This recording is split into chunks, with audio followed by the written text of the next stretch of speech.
Pasco County Emergency Services is asking the county for help to improve their operations. That's right. KTSM 9 News reporter Tani Davis spoke with the chief of the Precinct 1 about what they are asking for and how much money will be used in this. Tani.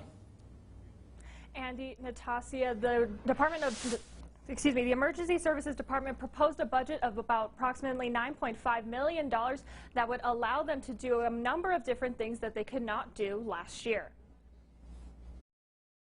One of the main points that was proposed would be that the department would add paid firefighters to their fleet as opposed to their mainly volunteer basis. The Emergency Services Department says it has been seeing a slight dip in volunteer firefighters this year, as they usually have about 75, but has now dropped to 60.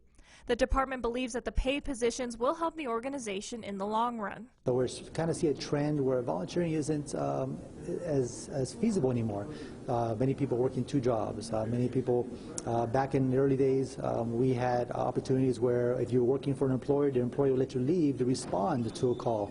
And nowadays, that's not so significant. Even with the addition of paid firefighters, shifts will not change in the department and will continue to have their volunteers. Instead, it will give relief to them during their shifts. We have the firefighters at 24/7. Even though they're volunteers, they work a 12-hour shift. They are stipend driven. And so by having paid firefighters, they would fulfill one shift, a 48-hour shift.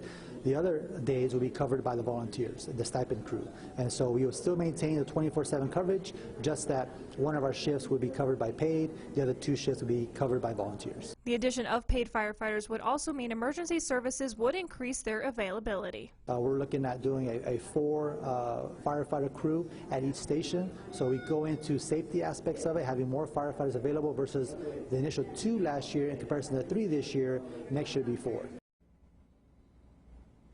The local board does need to vote on the budget within the next few days before they return to Commissioners Court on August 22nd.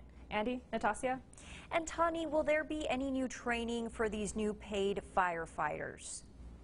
Actually, Natasha, what Menendez told me that one of the requirements for these new paid positions is that they will have to eventually become paramedics so that they can set a higher standard of care.